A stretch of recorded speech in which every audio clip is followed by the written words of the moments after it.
Assalamualaikum warahmatullahi wabarakatuh. Perkenalkan, nama saya Lailatul Maulida dengan NIM 2310250, Program Studi Pendidikan Guru Sekolah Dasar.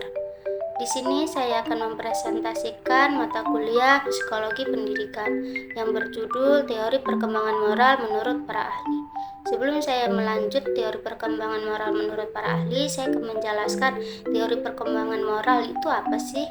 Jadi teman-teman, teori perkembangan moral itu suatu pendekatan yang digunakan untuk menjelaskan bagaimana individu mengembangkan pemahaman mereka tentang moralitas dan etika seiring waktu.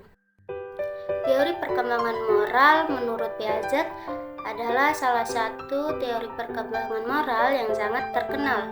Piaget berpendapat bahwa perkembangan moral berlangsung dalam tahap-tahap yang dapat diprediksi, dalam hal ini dari tipe penalaran yang sangat egosentris ke tipe penalaran moral yang didasarkan pada sistem keadilan berdasarkan kerjasama dan ketimbal-balikan. Adapun tahap perkembangan moral, yang pertama, moralitas heteronom.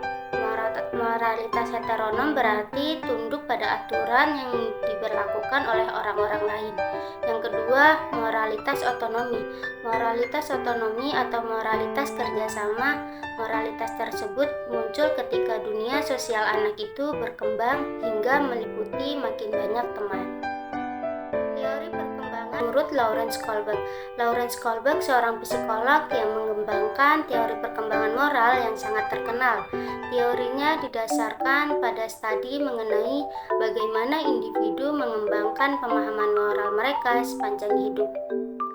Terdapat tahap-tahap perkembangan moral menurut Lawrence Kohlberg ada 3 tingkatan, yang dimana setiap tingkatannya itu ada 2 tahap. Tingkat pertama, moralitas prakonvensional. Tahap ke-1, ketaatan dan hukuman. Pada tahap ini, tahap awal perkembangan moral terutama terjadi pada anak-anak kecil, berperilaku sesuai dengan aturan demi menghindari hukuman.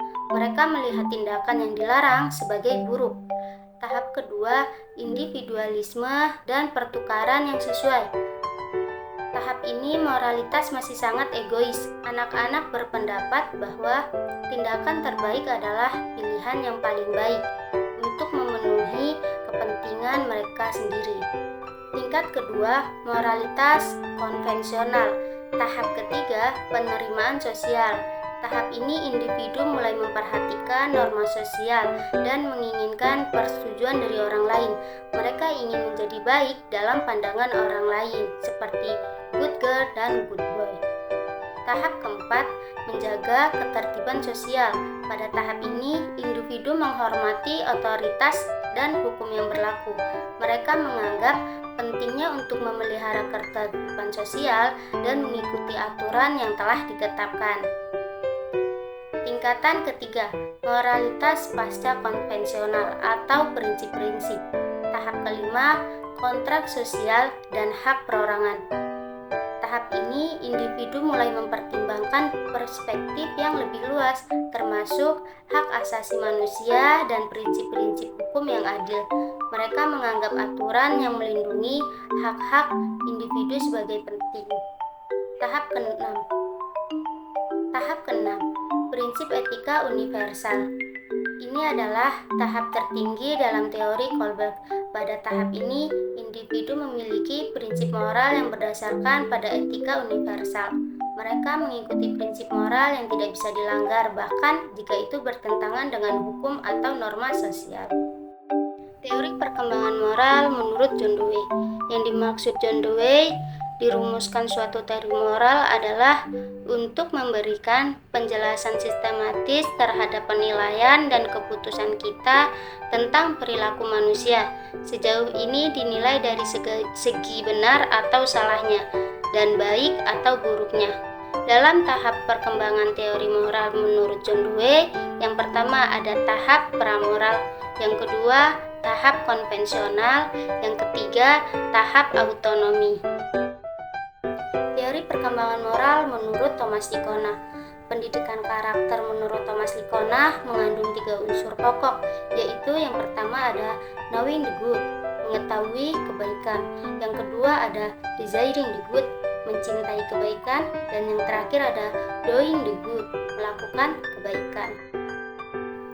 Gangguan dan hambatan pada perkembangan moral anak usia 0 sampai 13 tahun. Yang pertama, pengaruhnya media dan teknologi, teman-teman. Yang kedua, pengaruhnya lingkungan keluarga. Dan yang ketiga ada lingkungan pergaulan. Yang terakhir, kurangnya pendidikan moral di sekolah. Cara mengoptimalkan perkembangan moral anak usia 0 sampai 13 tahun, mengajarkan sikap disiplin, memberikan teladan positif, mengajarkan tentang nilai-nilai moral, mengajak anak untuk bergaul dengan lingkungannya. Saya sudah materi yang saya paparkan, kurang lebihnya saya mohon maaf. Semoga dengan adanya penjelasan video yang saya buat bermanfaat bagi saya dan kita semua. Assalamualaikum warahmatullahi wabarakatuh.